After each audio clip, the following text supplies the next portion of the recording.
Hello students, welcome to legal squad. मैं हूं विवेक और मैं आज फिर से कंटिन्यू करने जा रहा हूं कॉपीराइट एक्ट का लेक्चर 2।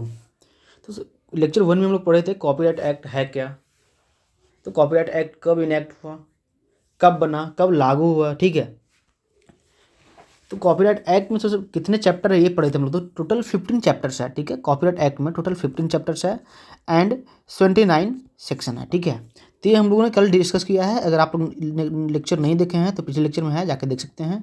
और आज मैं कंटिन्यू करूँगा जहाँ तक मैं कल पढ़ाया था उसके आगे से। चलिए एक बार मैं रिविजन करता हूँ। ये मेरा सेकेंड लेक्चर है। तो चैप्टर 1 देखो, टोटल 15 चैप्टर है जिसमें से चैप्टर 1 है first section short title extent and commitment. ठीक है, नाम क्या होगा, कहाँ तक लागू होगा, तो होल इंडिया है। कमिटमेंट क्या है तो आप देख लेना यहाँ पे। इंटरप्रिटेशन सेक्शन 2 में इंटरप्रिटेशन क्लॉज हम लोग पढ़ रहे थे। तो इंटरप्रिटेशन क्लॉज में पढ़े थे हम लोगों ने एडेप्टेशन क्या होता है, तो किसी चीज़ फॉर्म में एडप्ट करना, ड्रामेटिक फॉर्म कन्वर्जन करना, लिटरेरी फॉर्म को आर्टिस्टिक फॉर्म में करना, लिटरेरी और ड्रामेटिक फॉर्म को किसी और स्टोरी में टेलिंग करना, म्यूजिकल अरेंजमेंट को ट्रांसक्रिप्ट करना किसी वर्क में। फिर देखो ए इंटरप्रिटेशन 2 का ए देखना अप्लाइड बोर्ड क्या है, तो जो कि सेक्शन 11 में ब्रीफ हम लोग पढ़ेंगे डिटेल्स में। सेक्शन 2 का बी देखना वर्क ऑफ आर्किटेक्चर। तो आर्किटेक्चर का वर्क क्या है, तो any building structure artistic work, character design, any model for building का किसी तरह का मॉडल बनाना, ये सब क्या आर्टिस्टिक वर्क है। ये मीन्स वर्क ऑफ आर्किटेक्चर। 2 का सी देखना आर्टिस्टिक वर्क। आर्टिस्टिक वर्क है क्या, तो painting, drawing, sculpture, diagram, map, chart, plan, photograph, ये सब का सब क्या आता है, आर्टिस्टिक वर्क आता है। फिर वर्क ऑफ आर्किटेक्चरल, किसी भी तरह का आर्किटेक्चरल वर्क, बिल्डिंग वगैरह, उसका मैपिंग, मॉडल्स बनाना, या किसी भी तरीके का आर्टिस्टिक काम जो कि एक आर्ट के द्वारा बनाया हुआ है, उसे हम लोग आर्टिस्टिक वर्क कहते हैं। डी में देखो ऑथर क्या है, तो लिटरेचर और ड्रामेटिक वर्क करने वाले पर्सन्स को हम लोग ऑथर कहते हैं। म्यूजिकल वर्क करने वाले पर्सन्स को हम लोग कंपोजर कहते हैं। आर्टिस्टिक वर्क करने वाले को द आर्टिस्ट कहते हैं। फोटोग्राफ लेने वाले को फोटोग्राफर कहते हैं। सिनेमेटोग्राफिक फिल्म और साउंड रिकॉर्डिंग करने वाले को हम लोग प्रोड्यूसर कहते हैं।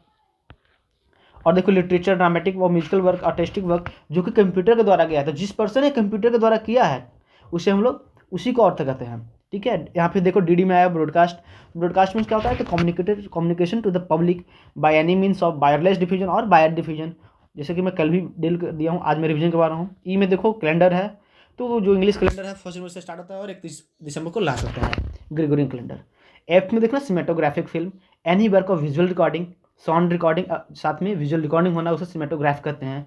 देखो एक बड़ी याद रखना, सिनेमेटोग्राफ मीन्स साउंड रिकॉर्डिंग साथ में वीडियो रिकॉर्डिंग दोनों होना चाहिए, विजुअल रिकॉर्डिंग, तब जाके सिनेमेटोग्राफ आएगा। ठीक है, एफ में देखना कमर्शियल रेंटल, वैसा जगह जहाँ से प्रॉफिट, वैसा जगह जिससे यूज हम लोग कर रहे हैं प्रॉफिट पर्पस के लिए, तो उसे कमर्शियल रेंटल कहते हैं। और नॉन प्रॉफिट पर्पस के लिए अगर यूज नहीं कर रहे हैं तो उसे हम लोग नॉन कमर्शियल रेंटल कहेंगे। एफ देखना कम्युनिकेशन टू द पब्लिक, तो पब्लिक से कम्युनिकेट करना किसी वर्क के फॉर्म में परफॉर्मेंस करके, सीन करके, हर्ट करके, एंजॉय करके, पब्लिक डायरेक्टली या इनडायरेक्टली पब्लिक किसी भी तरीके से उसे देख सकता है, एंजॉय कर सकता है, ये सब क्या है, कम्युनिकेशन टू द पब्लिक है। जी में देखना डिलीवरी, तो डिलीवरी मीन्स होता क्या है। ठीक है, delivery mean in the sense of lecture. ठीक है, deliver of lecture, to deliver the lecture किसी भी प्रोसेस से, physically by any mechanical instruments या any means of broadcast. H में देखना ड्रामेटिक वर्क, मैं स्पीड में रिवीजन करवा रहा हूँ। ठीक है, ऑलरेडी प्रीवियस लेक्चर में क्लियर हो चुका है। Any piece of recitation, choreography, ये सब ड्रामेटिक वर्क है। डम शो में गूंगे लोग का जो शो होता है, सीनिक अरेंजमेंट, किस तरह का कोरियोग्राफिक एक्शन करना, सबका सब ड्रामेटिक वर्क है। डुप्लीकेटिंग इक्विपमेंट एच में आता है, तो वैसा इक्विपमेंट जिसके द्वारा डुप्लीकेट करते हैं हम लोग। आई में देखना इनग्रेविंग्स है, lithograph, etching, woodcut, paints, other similar work, ये सब इनग्रेविंग्स में आता है। जी में देखना एक्सक्लूसिव लाइसेंस, तो ये पता है कि अगर मेरा वर्क है कॉपीराइट में मैं रजिस्ट्रेशन करवा लिया हूँ तो ये मेरा ही राइट आएगा, इस पर मेरा ही लाइसेंस रहेगा, एक्सक्लूसिव किसी और का होगा नहीं। के देखना गवर्नमेंट वर्क, तो सरकारी काम किससे करते हैं भाई, तो जो काम सरकार के द्वारा किया गया है। Any work which is made और डन बाई और under the direction of government, just like legislation in India, parliament, किसी भी फॉर्म का गवर्नमेंट कोर्ट के द्वारा किया गया तो वो भी गवर्नमेंट वर्क है। ट्रिब्यूनल्स के द्वारा किया गया तो वो भी वर्क गवर्नमेंट वर्क है। कोई अदर जुडिशियल अथॉरिटी है उसके द्वारा किया गया तो वो भी एक वर्क है। एग्जीक्यूटिव फॉर्म ऑफ गवर्नमेंट से किया गया तो वो भी वर्क है। आई देखना इंडियन वर्क, तो इंडियन वर्क होता क्या, तो any types any means of literature, dramatic और म्यूजिकल वर्क जिसका ऑथर इंडियन हो, सिटीजन ऑफ इंडियन हो, या फिर फर्स्ट पब्लिश इन इंडिया, या तो कोई भी वर्क देखो यहाँ पे याद रखना भाई आप लोगों ने, लिटरेचर, ड्रामेटिक और musical, literature, dramatic, musical, artistic work जो कि फर्स्ट इंडिया में पब्लिश हुआ है, या फिर उसे बनाने वाला जो ऑथर है या फिर जो कंपोजर है या जो सिंगर है वो सबका कहाँ का होना चाहिए, इंडिया का होना चाहिए। Means author of which is citizen of India, और फर्स्ट पब्लिश्ड इन इंडिया, या फिर इंडिया पहली बार पब्लिश होना चाहिए, ठीक है।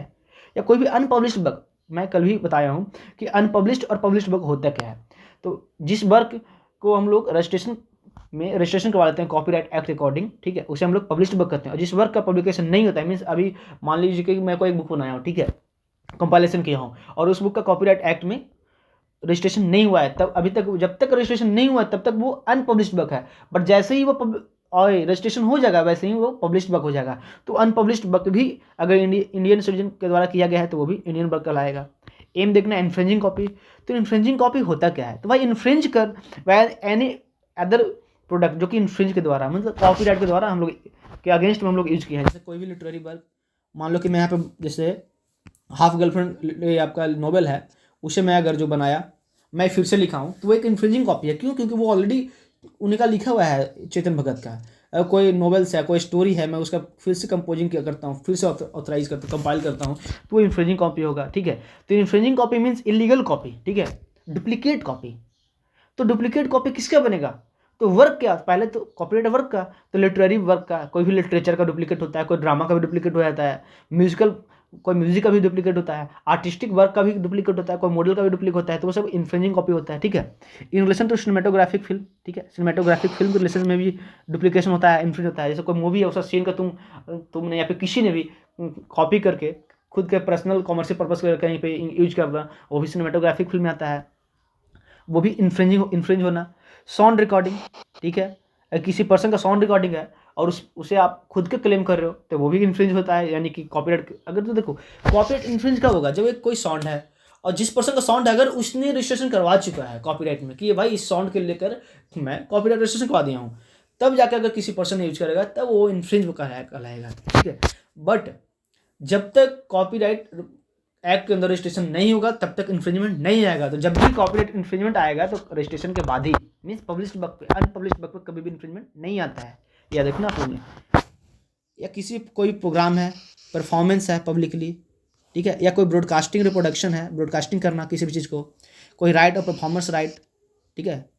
राइट और परफॉर्मर राइट, देखो बता रहा हूँ, परफॉर्मर राइट मीन्स परफॉर्म करने वाला का राइट। मान लीजिए किसी ने डांस किया, ऋतिक रोशन ने अच्छा डांस किया, या फिर प्रभु देवा जो स्टेप डांस हो गया, फिर या फिर माइकल जैक्सन का डांसेस वगैरह हो गया, तो उस डांसेस में क्या है, एक तरह का परफॉर्मर राइट होता है। मीन्स बहुत सारा स्टेप पे भी, बहुत सारा डांसिंग स्टेप पे भी कॉपीराइट होता है, रजिस्ट्रेशन कब आया होता है। अगर वो स्टेप आप करोगे कॉमर्शियल पर्पज के लिए तो फिर आप इन्फ्रिंज कर रहे हो, ठीक है।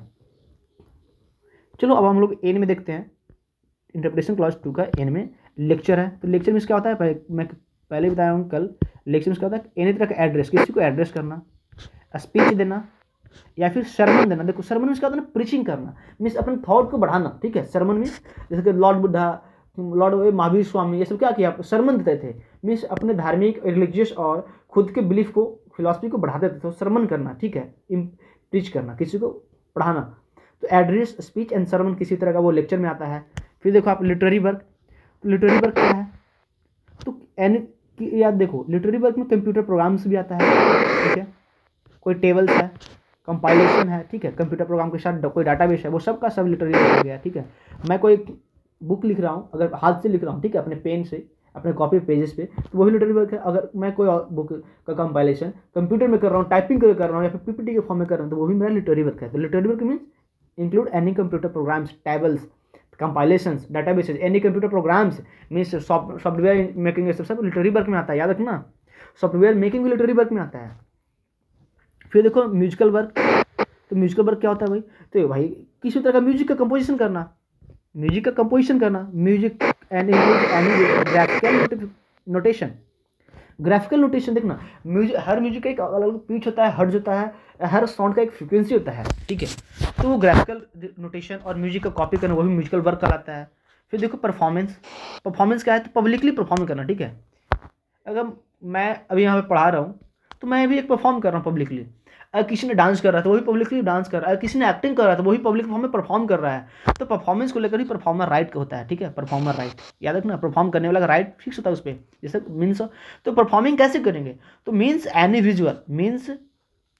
विजुअल और एकॉस्टिक एकॉस्टिक प्रेजेंटेशन, या विजुअल की तरह, या फिर acoustic by any scenic movement के द्वारा, मेड बाय लाइव, देखो लाइव और वन और मोर परफॉर्मेंस, चाहे एक साथ करो या फिर बहुत सारे लोग देखते हो डांस परफॉर्मेंस करते हैं, तो सारे कर लो, ये चाहे अकेले करें या फिर बहुत से मूवी सॉन्ग में होता है। मूवी का जो सॉन्ग बनता है उसमें से या तो देखना कभी कभी जो एक्टर होते हैं वो खुद गाना गाते हैं, या फिर एक्ट्रेस भी साथ में गाना गाती है। अभी बहुत सारे स्टेज प्रोग्राम होता है मूवी में दिखाया जाता है, उसमें भी बहुत सारे लोग परफॉर्म करता है। तो लाइव बाय वन और मोर परफॉर्मर, ठीक है। तो परफॉर्मेंस क्या होता है in relation to performer, right. अब देखना परफॉर्मर कौन है, सिंपल सी बात, जो person, the person who perform, the person who perform means acting कर रहे हो तो एक्टर, सिंगर सिंगिंग करके परफॉर्म करेगा, म्यूजिशियन म्यूजिक करके परफॉर्म करेगा, डांसर डांस करके परफॉर्म करेगा, एक्रोबैट देखते हो ना जो अपना करिश्मा वगैरह दिखाता है, हाथ से पूरा जिम्नास्टिक वगैरह दिखाता है, रस्सी पे चढ़ेगा उन लोग, तो एक्रोबैट कहलाता है। जगलर, कॉन्ज्यूरर, स्नैक चार्मर, सपेरा लोग जो होता है, पर्सन डिलीवरिंग लेक्चर, जो पर्सन लेक्चर डिलीवर कर रहा है वो भी परफॉर्मर है। जैसे मैं आप लोगों को पढ़ा रहा हूँ, मैं लेक्चर जो डिलीवर कर रहा हूँ तो मैं भी परफॉर्म कर रहा हूँ, तो I am also performer, means I am delivering a lecture, then I am lecturer. या फिर any person other person who makes performance, या कोई भी पर्सन जो परफॉर्मेंस करता है, तो any other person who makes performance, any other person जो परफॉर्मेंस करता हो। चलो आगे बढ़ता हूँ। कोई भी प्रॉब्लम हो तो कमेंट में आप अपने प्रॉब्लम को डाल सकते हैं, तो वहाँ पे मैं कोशिश करूँगा सॉल्व करने का। फिर देखो एच में देखना फोटोग्राफ। तो फोटोग्राफ क्या होता है भाई, या तो किसी मीडियम में सिनेमेटोग्राफिक फिल्म से, जैसे आप कैमरा से लेना, या फिर किसी चीज़ का फोटो लिथोग्राफ। देखो इसमें फोटो लिथोग्राफ भी आता है, फोटो लिथोग्राफ, तो चेंज कर लो फोटो लिथोग्राफ, ठीक है। Any work produced by any process analogous to the photography.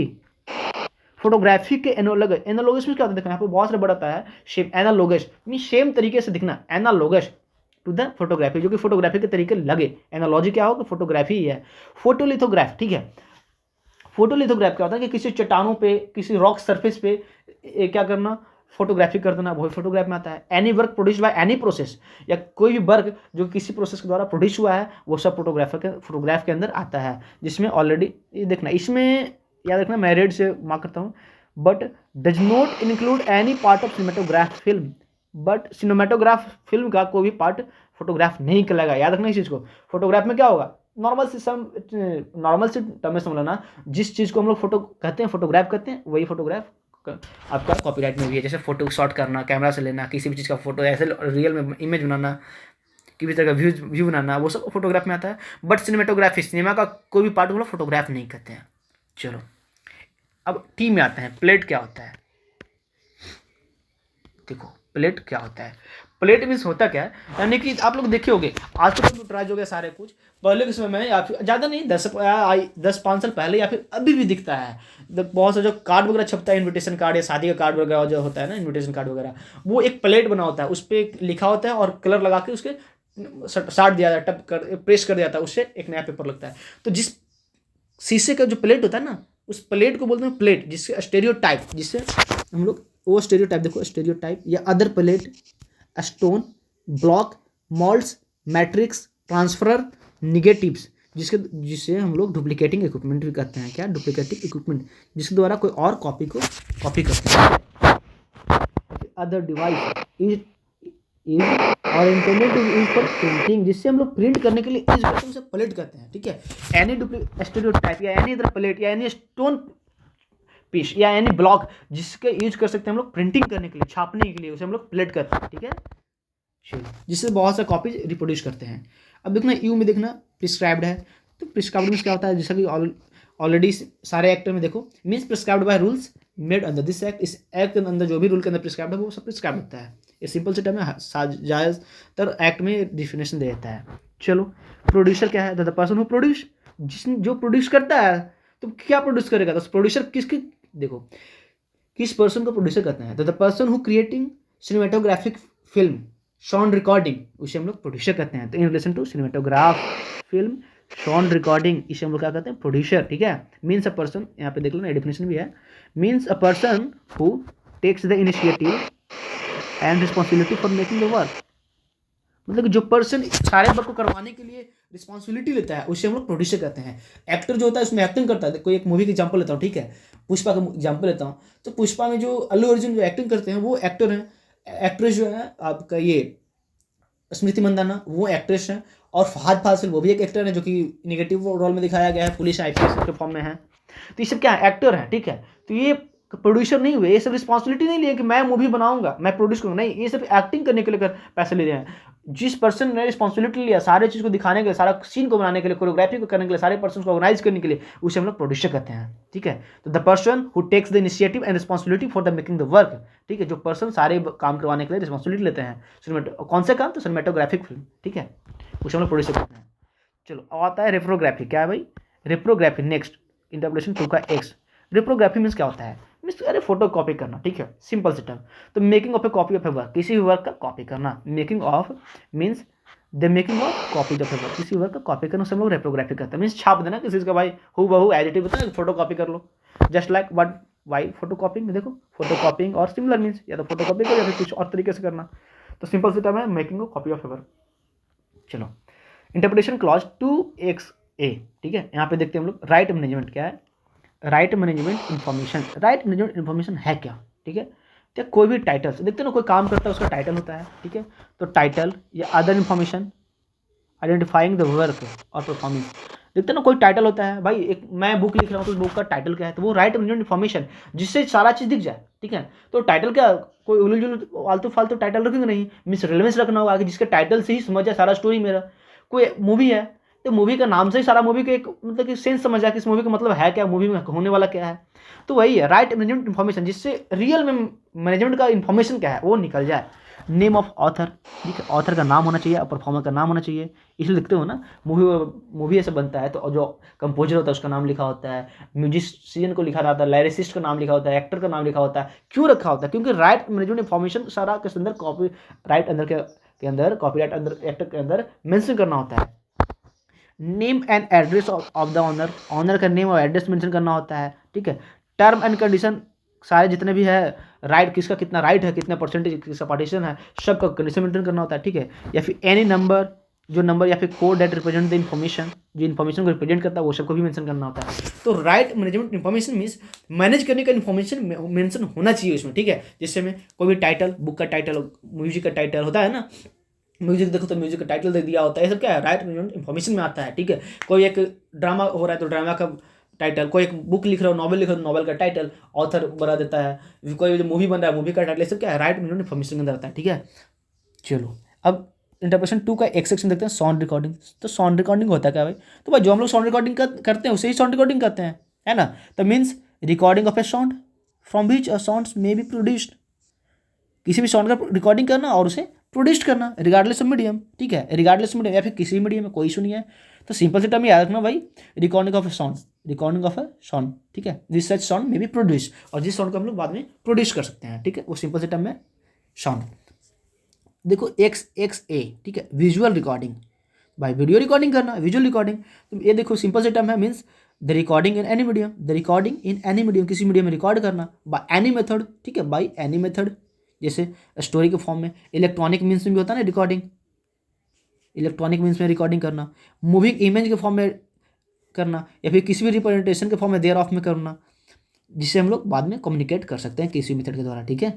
देखो यहाँ पे लिखा है फिल्म दे कैन प्रिसीव्ड और रिप्रोड्यूस और कम्युनिकेटेड बाय एनी मेथड, किसी मेथड के द्वारा कम्युनिकेट कर सकते हैं। अब देखो इंटरप्रिटेशन क्लॉज 2 का बाई देखना, ठीक है। वर्क, वर्क होता क्या है भाई, काम क्या है, तो literary work, dramatic work, musical work, artistic work, cinematographic work, sound recording, ठीक है।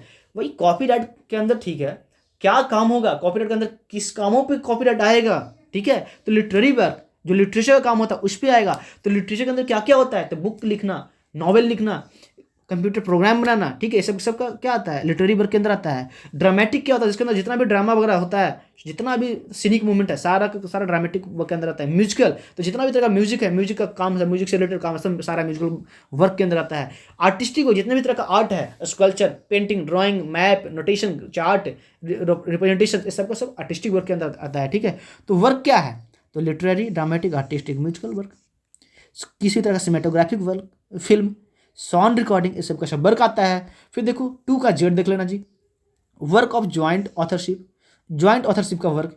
तो ज्वाइंट ऑथरशिप, अरे भाई बड़ सही समझ में आ रहा है कि कहना क्या चाह रहा है। ज्वाइंट ऑथरशिप वैसा काम जिसे 2 और 2 से ज़्यादा ऑथरशिप ने मिलकर बनाया हो।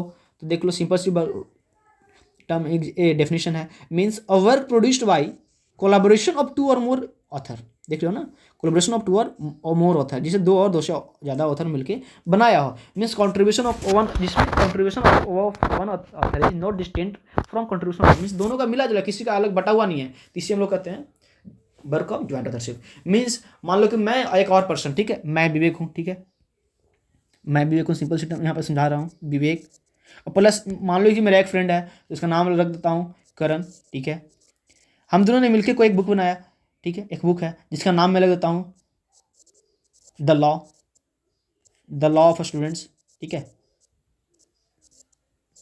चलो, अब इस बुक का ऑथर कौन है, मैं अकेला थोड़ी ना हूँ, मैं और करण दोनों हूँ, ठीक है।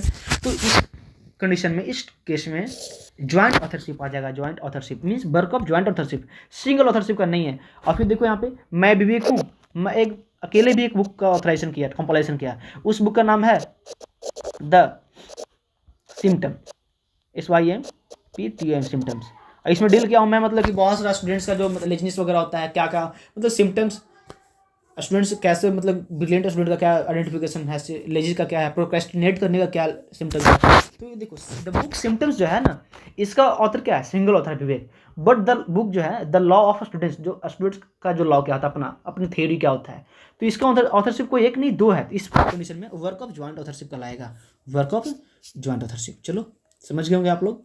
अब मैं आगे आगे क्यों मूव करता हूँ, मैं इसे थोड़ा इरेज कर लूँ ताकि घिच पिच ना लगे।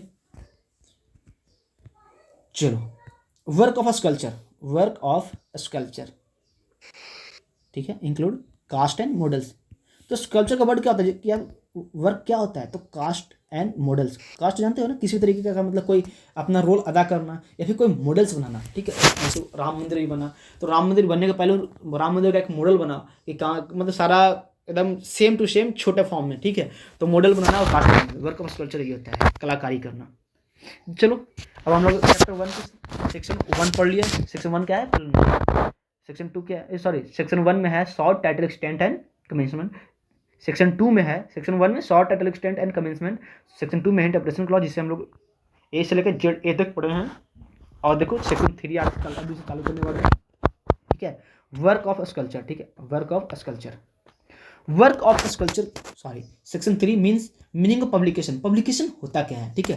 तो for the purpose of this act, publication क्या होता है पता है, any work is available for the public, ठीक है, any work is available to the work for public, ठीक है।